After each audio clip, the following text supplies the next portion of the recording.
Okay, this is a recording 16th of April 2021. I want to talk about something that I've been thinking about in the last few days, about this issue of development of super properties. It's to do with structure and maybe a way that we can bring it about. There's something that I noticed when we were talking to Steve Dance about Tunbridge Wells, was that he had a very clear idea about how you calculate the residual site value in a development. And in my analysis, I lumped together site value and development profit together to just highlight basically how much money is available in the development. But I think Steve Dance is absolutely right that they're not the same, and they should be separated. They should be, you should look at them differently. He didn't say that, but I believe that we should look at them differently. In the first instance, I think all that is appropriate for Subra to receive as the value of its property is just that. It's just the land and site value, and it's not the development value. The site, the value of the site comes from the ownership of the site and the intellectual capital, if you like, for finding out what the maximum value, what is the maximum that you can do with a site. It's the sort of thing that clients come to me every day for. I mean, that's all they do, is that they have a piece of land and they want to know what they can get on it. And the reason they want to know what they can get on it is because they want to maximize the value of the land and the site, and to make the judgment about whether they want to realize that, the site value, or whether it's actually worth developing. And that's something that you can only do by working the numbers. And this has made me think about separating, as I say, separating out the site value from the development value. Development profit really should only be available to the people who do the development. That's, you know, they take the risk of building and developing and marketing it and all that kind of stuff. And the development profit really should just reside to them. You know, that there's no reason why the landowner should get any proportion of the development profit at all, unless they do the development. And this really, it's this understanding which I think illuminates an opportunity of how to do this with Super Britain. I think you could say that a responsible landowner, a responsible site owner, and Super Britain ought to be, all super countries ought to be responsible site owners. I mean, they are charity after all. It's in their DNA to responsibly manage the site, and a key part of that is to know what it is that can be done with the site, to know what the best is that you can achieve for your site. Whether you're going to develop it or not, at least you know what that site value is. And I'd like to give an example, you know, thinking about Reigate, for instance. I choose Reigate because the number is pretty simple. According to Steve Dance's analysis, the 3 units that he put on the Reigate site would be worth 600,000 each. So you have a development value for the completed site of 1.8 million. He then goes and says, okay, well, 30% of that 1.8 million is attributable to the site value, which is 30% of 1.8 million is 540,000. Now, the general view was that the value of the building as it is, you know, as a church hall, is about 450,000. So it's worth getting the permission for 3 houses, but it ups the value from 450 to 540. So that's a baseline.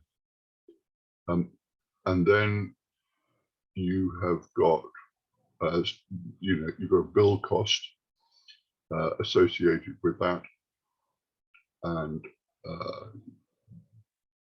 just for round numbers, say it's 250,000 each for each building.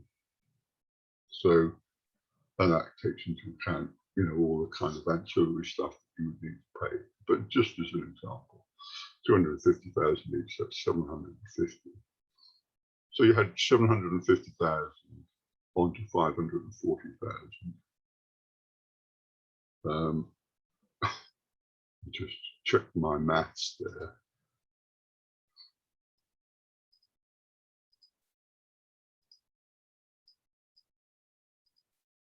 So that's within a fraction, that's 1.3 million.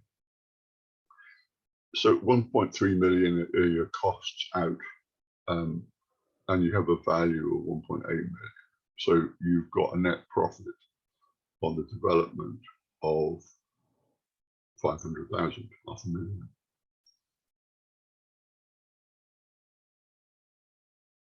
I think that 500,000 is, it's appropriate that that should be to the, that profit is available to the, whoever it is that develops that property. And it could be Super Britain decided to develop it, in which case they'd have to raise enough money to do the development, and then they have the locked-in profit, if you like, of that 500,000 as part of their property portfolio. Or there is another body, company or another agency who does a development that buys the land off Super Britain for 540,000, spends the 750,000 on the building, and in the process reaps a profit of 500,000. It could be that if this is a, I mean, we've been thinking of this, you know, I think in Michael's model, we had this other company as being a 100% subsidiary, or it's a commercial company with the shares 100% owned by Super Britain. I don't think that's appropriate. I think it's best if it's a separate company, something like GVL. It's GVL who does the development. If it is GVL, I mean, or an other, because they're different things. The development process is different things. So from say it's GVL does the development. Let's say it's got to raise 540,000 to buy it off Britain. It's got to then raise another 750,000 to do the development, and then it's got an asset of 1.8 million. What it could do, if it decided to sell, if the development company decided to sell, which I think in Reigate, there's no residual group left, and you might decide, yeah, we want to realize that value. You could say, well, this other company that does the development, the offer that you make to Super Britain is that you sell it to us at market value, which is 540,000. It's got planning permission for 3 houses. We build it, we make profit, but we will give back to you 25% of the profit that we make on the development, and we'll give that back to Silver Britain. So then the scenario is that you've got a company that gives 25% of its 500,000 profit back to Silver Britain. 125,000. 125,000 goes back to Silver Britain. So Silver Britain, in terms of total realizable value, if they sell it for 540, which is the residual land value, plus 125 profit. So they make whatever that is, 540 plus 125, that's 665.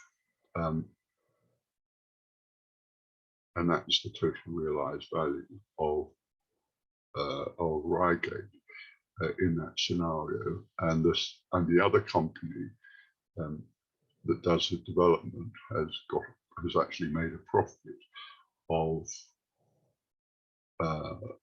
375,000, which is if you do the maths, 375,000 as a percentage of the cost to that company, which is 540 plus 720, which I said is a smidgen of 1,300. That's a profit of 28%, a very respectable profit. And that's a commercial profit. So I think that as a model actually works really well. And I think you could easily promote this to Silver Britain, saying, look, let's not talk about development. Let's talk about finding out what the real value is of all these sites. Let's get Steve Dance to do an outline application and working with GVL or whoever it is at their cost. They do the scheme, they do they do the analysis, they do a design, and that's something that we can do in-house amongst the 5 of us or 6 or 7 if we grow that to other people. We do all that at our cost. We put in a planning application, which is a few £100 that Silver Britain does. But that gets you to first base, where you've got a development scheme for each site, which is viable, which can work out, and you put it through a planning application. So then what you're left with is, for Silver Britain, is that suddenly you realise, for the first time, what 2 things. First of all, what is the value of all the sites that Silver Britain has? A responsible owner ought to know that anyway, and it's not really going to cost them anything. And whether they work on it or not, it's immaterial. It's only the first stage. And it's only when you do that analysis, on some sites, the development will not be worth doing. And I find this all the time. People come to me and say, what do you want? What can I do on the site? And I work that out for them. And they do this maths I've just done here on Reigate. And they get the return on investment to be 10% or negative. And they think, well, forget that. We just won't do it. But at least they found that out. And then they go back into another circle. So they say, well, is there something else that we can do with the site that will give us a better return? And then you go around the loop again. Well, I have one of these at the moment. A guy bought a site for an apartment complex, and he asked, can I get any more apartments out of it? Yes, I can get more apartments out of it. But I know I've done this analysis myself in terms of the value. Is it worth doing a development? And the answer in the end is no, it's not worth doing the development. It's worth doing the design, because then you can actually see what it is. but that leads you then to seeing, well, is there something else that I can do with the property that actually gives me a better return? Maybe not demolishing the whole thing, maybe just maybe looking at a different kind of use. And in Ireland at the moment, a bed and breakfast is far superior to an apartment complex, because I think this happens everywhere in Europe. What the government uses bed and breakfast hotels for all sorts of things. They use it for social housing lists. They use it for refugee centres. They look for temporary housing for people to get them off, out of temporary accommodation. It's actually when you work the numbers, it's actually a much better return on investment, and that's what people end up doing. So that process is, I think, something you can justify to the charity. So that's my thoughts for the day. And I think, if you go about it that way, there's a couple of things that are different from what we've been thinking about. We've been assuming that the development profit should accrue to Britain. I now don't think that should. If Super Britain, in fact, actually, it may be that the only way to get Super Britain to do the development is to show them numbers that are real. This is what the land value is, this is what the development value is, this is what the development cost will be. And they can then say, well, yes, actually, on Tunbridge Wells it's worth doing, or on Reigate it's worth doing. As a development, we'll do it ourselves, because we can see that having, if you take Reigate as an example, we invest, where I say 750,000 into doing the development. We've got an asset of 1.8 million, and that's worth doing.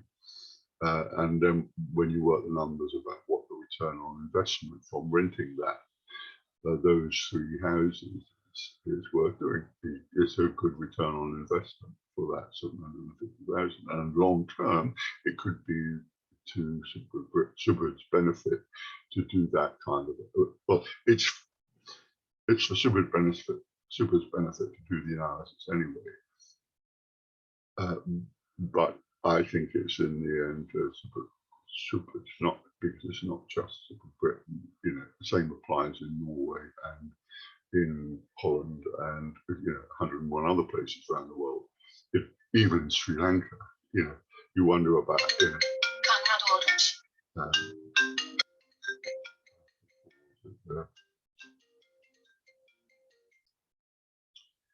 So that's about all I wanted to say, and